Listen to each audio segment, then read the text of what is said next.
Probably should turn the camera on. We're sitting here talking, and I didn't include you guys. I'm sorry about that. Camera on does work better. Absolutely. Hey, it's Tuesday, and we're back this Tuesday. Sorry, last week we missed you guys.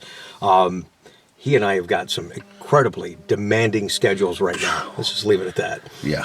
It is really crazy right now. But thanks for joining us. This Tech Tuesday, if you've never been here on our Corvette channel, gives us a chance to read some of your questions on how to fix or operate stuff on your Corvette. And then we finish it up rotating some great looking cars that we call your beautiful rides. All right, so before we get started, actually I got a couple of, I'm gonna have 3 starts and then you can start. But I got a quick story for you, and I should have filmed this the other day.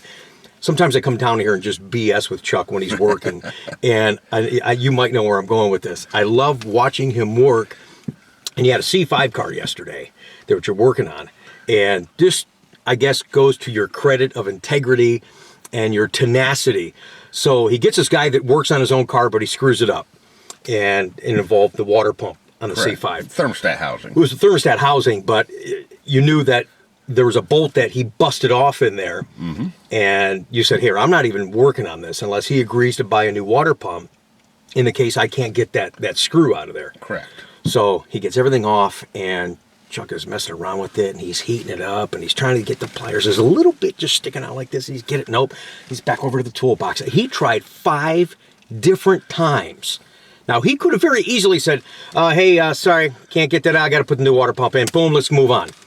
No, he tried 5 times, finally drilled through it, got your other tool, put the socket on there, knit, knit, knit, and she came out. Spun right out. You were determined to get Well, got to exhaust it all before you know. Dude, it took you an hour. I know. It took you an hour to do that. So they called back up the part, say, that water pump you ordered, I don't need it. Right. Of course, they weren't happy, but the customer was happy. Sure.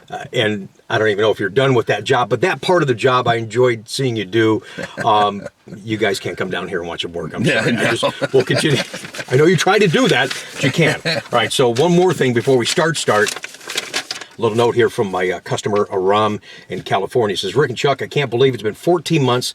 So this is the C8, the orange one that you got prepped the other day. Cool. And he goes, since I sent my ready-to-buy documentation to you, I'm so excited to finally see the pictures of my C8. I can't wait to sit in it, fire it up, and show it off. Thanks for the huge amount of time and effort you guys invest into the vlog and share the information with us Corvette owners. Your enthusiasm and passion for Corvette comes through the channels, and even in your wacky videos, you give some good information. It's helped tremendously with the long wait. Enclosed is a thank you for all of your hard work. And here's a question. Oh, here's the thank you. Yeah, you got one of these too. Yes, yeah, I did. Thank you, Rob. Thank you very much. This is a little mama don't know money. Uh-huh. Well, now she does. Well, yeah. Shoot. Dang on it, Rick. Rob, that was really sweet of you. Thanks, man. He goes, well, here's a question for Tech Tuesday. This is going back to what we talked about a few weeks ago. It says, why would Chuck get cake in the face and not Rick? Exactly. Hey, come on, man. Chuck's point. This is your friend Aram in San Ramon, California. Thank you, sir. I appreciate that. He's not got a cake in the face yet. Nope. Somebody wants to make you a cake. But that's to eat. But I know, I wanted to put that in. So if I put that in your face after they made it for you to eat, then I would be the bad guy. Well, yeah. So at some point, some cakes are going to fly. All right, one more thing here. Stay tuned. Yeah, definitely stay tuned. You just never know what's going to come out of us. My video from Sunday, sharing my experience at the National Corvette Museum and the Motorsports Park with my son Ryan. A lot of people said, Rick, why didn't you drive? Let me tell you something. For me being around this car for 25 years, yeah, I wanted to get in the car. I wanted to get on the track, absolutely. But I had, I think, more fun watching the footage, being there live, watching Ryan drive on the track, and just in my mind thinking about how he's feeling and how he's experiencing this. It was really a blast for me. It really was. Here's a quick note to get us started today for Tech Tuesday. Rick, just watched the video of you and your son at the NCM track, and Ryan expertly piloted the number 3 black C8 coupe around the Motorsports Park. What a win. Wow. Way to go, Dad. What a wonderful way to celebrate Ryan's 18th birthday, and a really special day for father and son to celebrate their mutual love for one another and Corvette, America's sports car. It brought back fond memories of my first ride at age 12 in a 57 Corvette and reaching way past the 100 mark. Thrilling, and I'll never forget it. I was very fortunate, son. My dad and I shared many interests. The best were aviation, military service, and cars, especially Corvettes. We served in combat together in Vietnam. We flew together, and we always made a day around cars. What wonderful memories. You may remember, Rick, back in 2018 of August, you delivered my 19 Silver 3LT Stingray Coupe. Both you and Chuck have made it a great experience, and everyone loves the car. I drive it daily and enjoy just looking at it. Now listen to this line, guys. You're so right about making the most of the time with your loved ones.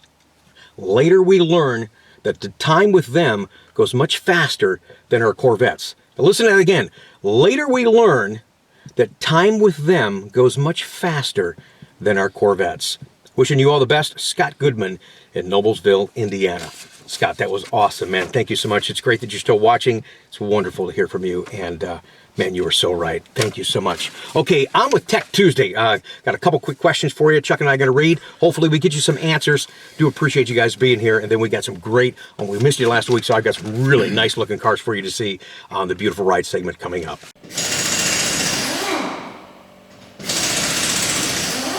All right, buddy, what do you got? All right, this one comes from Steve out of Fort Worth, Texas. He says he has a 2020 C8 he took delivery of on 7/24/28. Typo. Yeah, right? Keep rolling. 20. and I put 1,700 miles on the car. I had a remote key fob start issue, 99, which the car would continue to turn over but would not start. Went inside the car, tried to push button, same issue. The car would not start, continuously turned over. Got out of the car, locked it, tried the remote start second time. No start, just turned over. No warning lights and messages. Tried second key fob with no success. Went inside the vehicle, tried regular start, it worked. Later that day, the original key fob would restart the car, maybe frequency issue. Any previous reports, same issue, Chuck. I haven't seen anything on the 2020 yet. I have seen a lot of frequency and communication issues on these with the key fobs. There's a lot of things that interfere with them, that can interfere with them, so I would have to say it's more likely a frequency problem.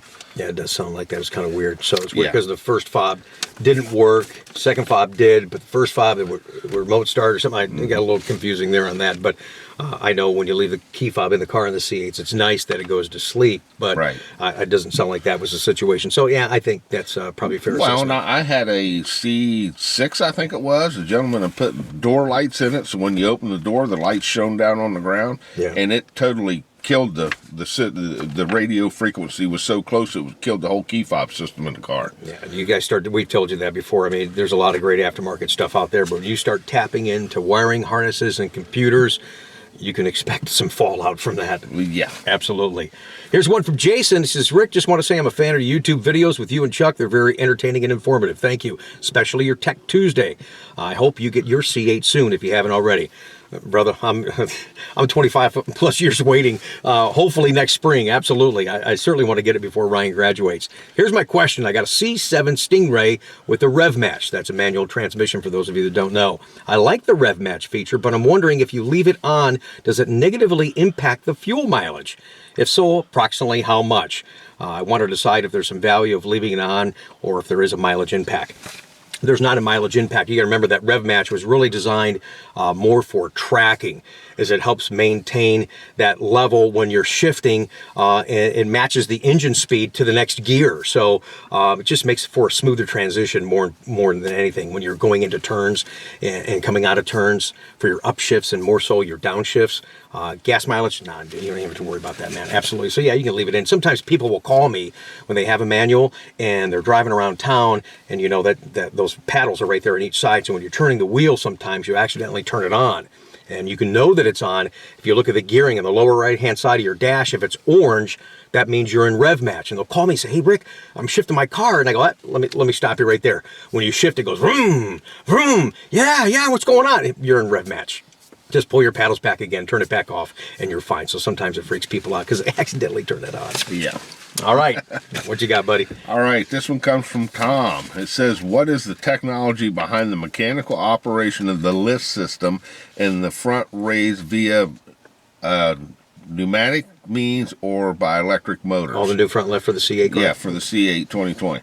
Actually, it's both. You have an electronic motor that goes on a hydraulic pump. So the electronic motor activates and operates a hydraulic pump and raises and lowers the vehicle.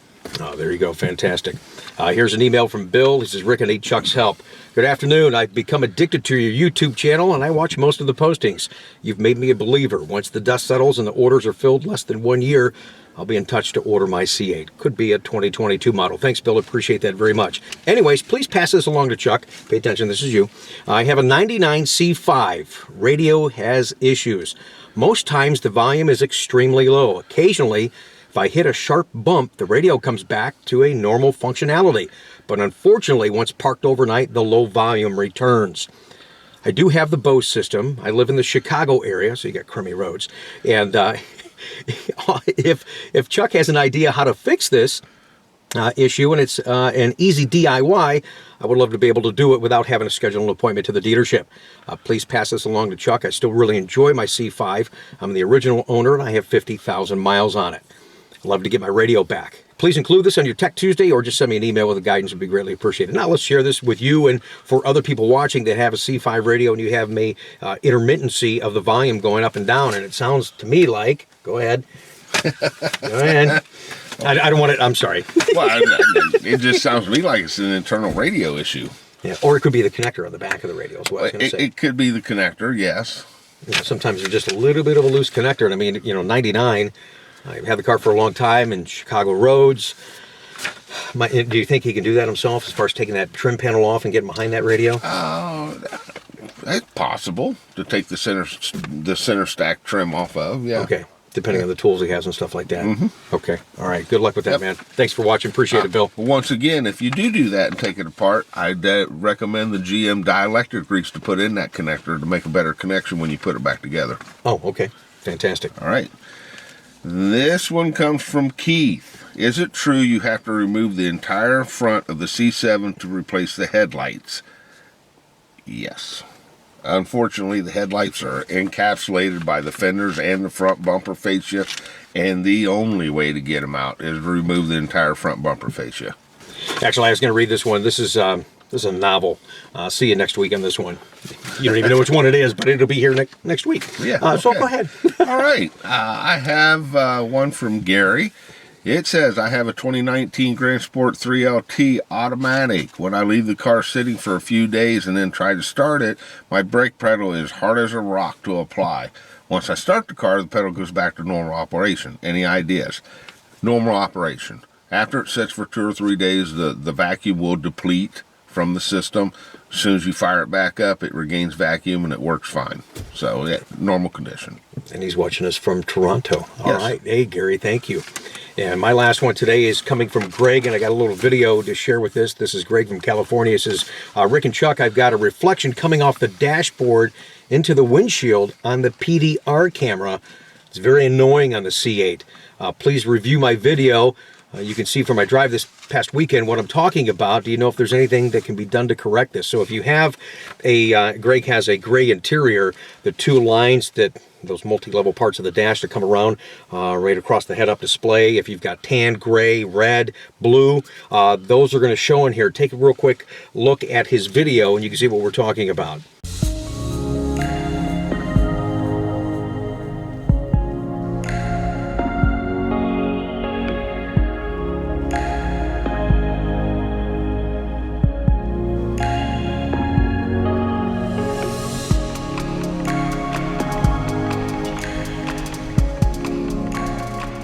So unfortunately right now I don't think that GM has any fix for that. I'm actually shocked that the PDR camera, well, we're sitting at C8 right now. Oh, hey Dale, we're sitting in your car in Illinois. He's like, hey man, wait, that looks like my car, man.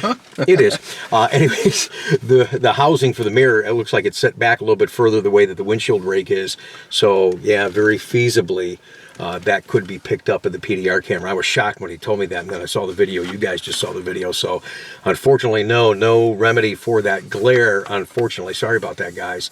I'm kind of curious what it would look like for the folks that have the dip dash, like the Morello red and the natural interior, where it's virtually almost all one color up there, how that looks on a PDR. If you've got some footage of that, send it to us. I'd love to take a view of it and share it with the guys here on the channel. All right, what do you got? One or two more there, buddy? I've got two more. Okay, go for it. All right. this one comes from Annie of New Jersey. Okay. It says, on the C8 jack puck locations, are they positioned correctly to keep the car from falling off the hoist, or should the car be lifted from locations other than the factory puck locations? Also, once installed, can the pucks remain in place as on the C7s, or must they be removed? This is where we got to be really, really careful on this new 2020 C8. What looks like the original lift points on the C7 are not for the C8, okay?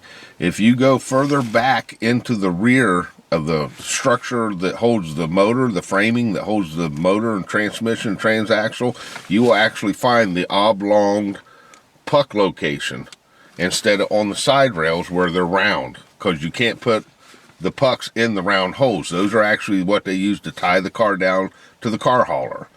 But for years, those same holes is what we use to lift them. It's different on the C8 because of the weight differential, 60-40, 60 in the rear. They put them further back into the framing that holds the motor and transaxle assembly. They're almost all the way back. Yeah, they're like just in front of the rear tires. So you really got to look further back. All right, yeah, you really got to be careful. Yeah, because if you try to lift it from the 4 positions like we did on the C7s, it will fall off the rack. Mm-hmm. And so we've be seen very that already careful. too on the channel. We've already shared that with you guys. What I'll do is I'll try to look that up on SI and give you a printout so maybe you can show them. Okay. All right. We'll do it that way. All right. SI is service information. Yes. A little technical term here from Mr. Chevrolet over here.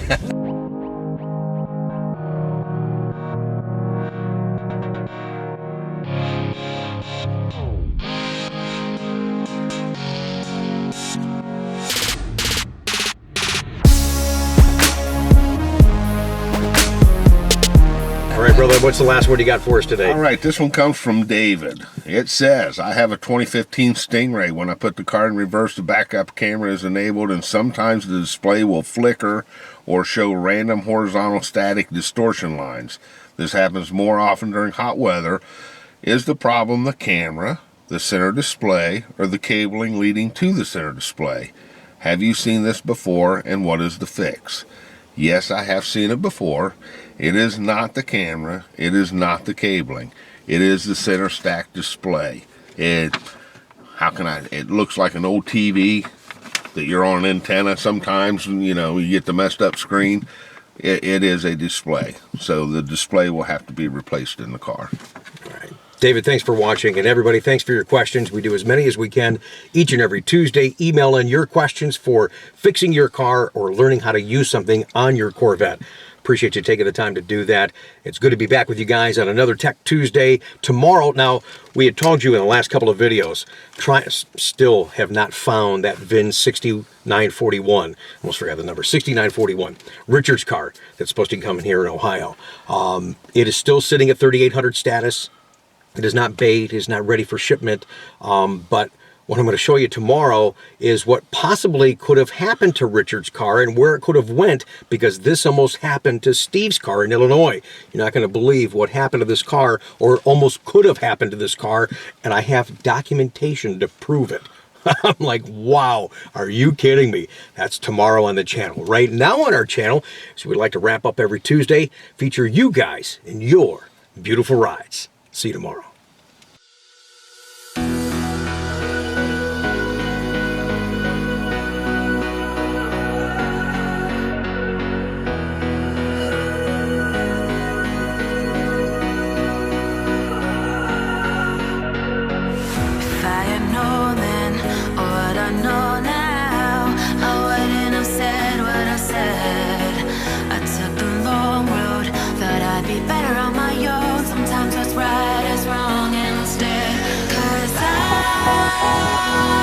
I was too young, and I didn't understand that you were the one, and I can't wait to see can't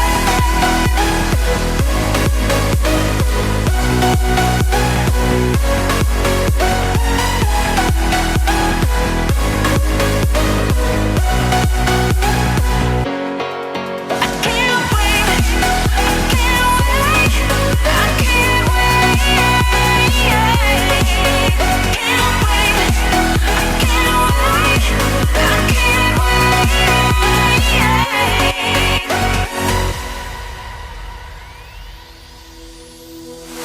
inside is bleeding, oh, and your heart's bleeding, and all you can see is red.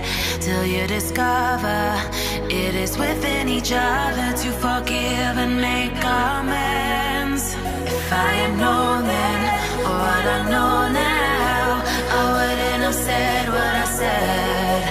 I took the long road, thought I'd be better on my own. Sometimes what's right is wrong instead. 'Cause I